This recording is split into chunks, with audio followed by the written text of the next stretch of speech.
it's me again. So this is just a little kind of personal vlog I'm gonna do today. So I've been in Georgia for 8 years now, almost 9. And there's a lot of reasons why I moved down here. And, you know, people back home didn't really like it when I did it, but they've accepted it now. That, you know, it was a big change and they had a problem with it. So there were a couple things that happened. First of all, Ray had moved down here before me, and I missed him, so there's that.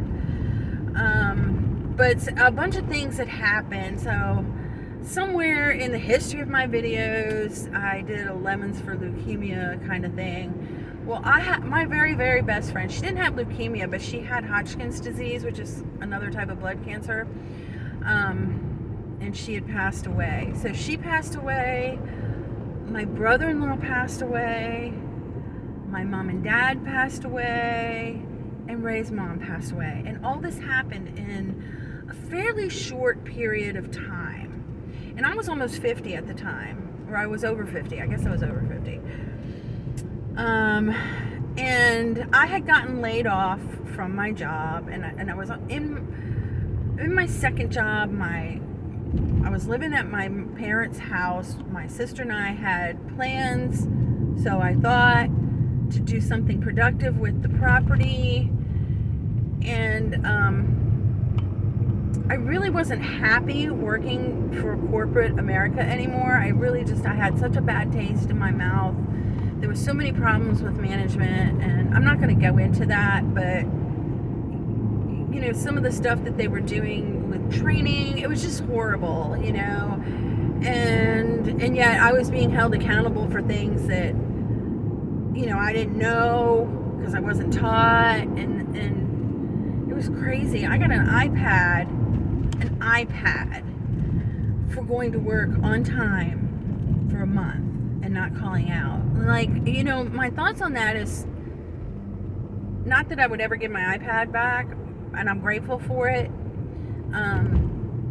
But, you know, the first part of doing your job is getting there, and you need to manage tardiness and absenteeism. That's what you need to do. Like, you don't give somebody an iPad just for showing up to work. That's silly. You give an iPad to somebody who's gone above and beyond their normal job description. That should be a reward for somebody who's done something exceptional, not someone who just showed up. You know, that's how I feel about it. And that's the kind of things that I was dealing with. Like, it was just ridiculous. And I can't imagine, because I didn't really stay at that particular job. Well, this was over a 2-year period of time, so I didn't stay at either of these jobs very long. But, you know, there were people who had been there and knew their jobs really, really well and were doing exceptional work. And I just questioned whether they were getting any recognition for it at all, because management didn't know how to manage the people who couldn't do their job in the first place. You see what I'm saying? That's frustrating, and it's really frustrating. It's not fair to the people who are doing what they're supposed to be doing and going above and beyond. Anyway, off of that rant. So I was unhappy, and I had people in my life that had passed away, and you know, my dad, he worked so hard his whole life and never got to retire. And my mom, who was mentally ill and just a miserable person, you know, was scared to death when she died. She cursed God and did horrible things to people while she was alive, and then she was terrified that she was going to go to hell probably, you know, when she died. And I don't know about Ray's mom so much because, you know, I wasn't there with her, and she wasn't my mother, but she was Ray's mom. She died 2 days after my dad, literally 2 days after my dad. Well, my brother-in-law, he was in his 40s, so he was so young. And they, you know, my sister and him, they had a young child. He was, I think, like 10 or 11. And my brother-in-law, as he had cancer, as he was going through all that, you know, he was telling me about his regrets, that he would never see his son graduate or get married or all the things that parents watch their children do. He was going to miss all that. And, so there was so much regret with him. But then there was my friend Cheryl, the one I told you about that had Hodgkin's disease when she was a kid. Well, she developed cancer too. And she died before she turned 50. But her situation is a little unique because she had already experienced cancer and she beat it when she was a kid. And so her perspective on living was different from most of us. And there was stuff that just really didn't matter to her. It wasn't that important because she knew what was important as far as living your life. And she did some things that were really brave, in my opinion. But the biggest thing that she did was she followed her dreams. So this girl, when she was sick, and she had a disease, I think it was shingles or something like that. Well, she was in the hospital and she was quarantined, right? Because she's high risk.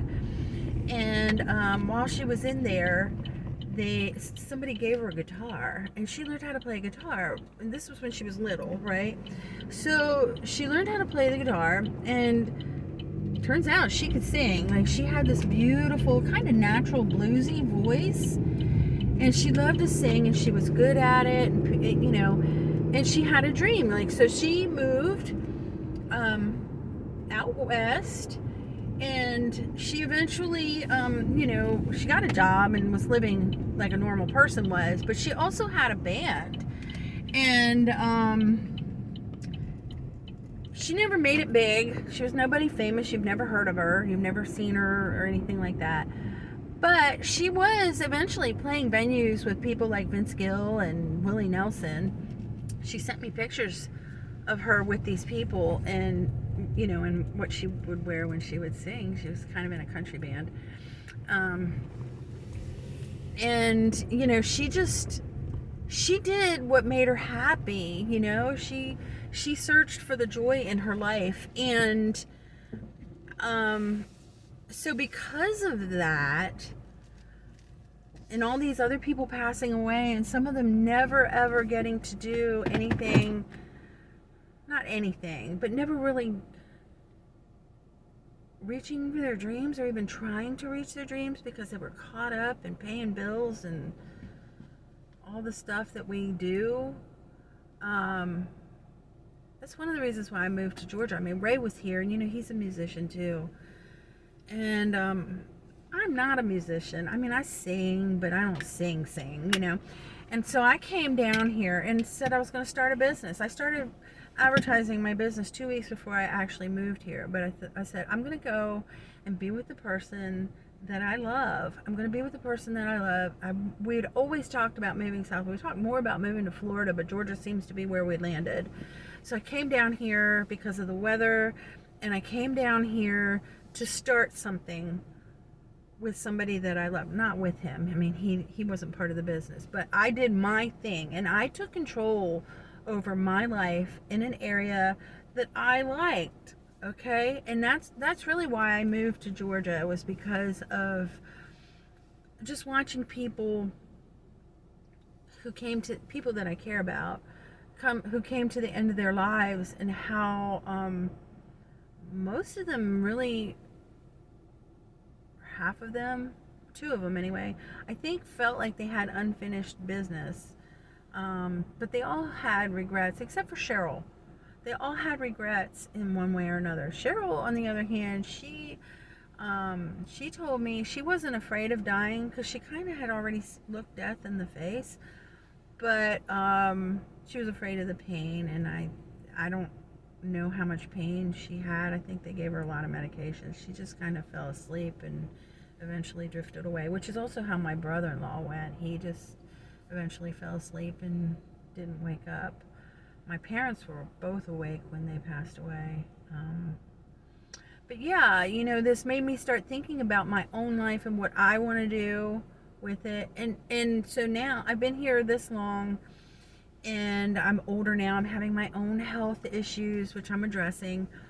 But I'm also thinking about the last part of my life. What do I want to do in my golden years? I'll still work. I will work until I can't anymore. But I want to be closer to my kids again.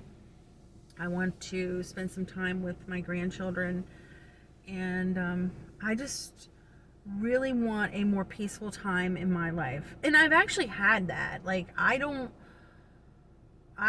worry about what's going to happen if I take a day off. I don't care. If I lose a customer, that's okay, because I'll get another one. You know what I mean? I'm not going to get in trouble because I had to take Ray to the hospital. And I could have possibly done that in Maryland, but he was here. And so he was the reason why I came here, you know. But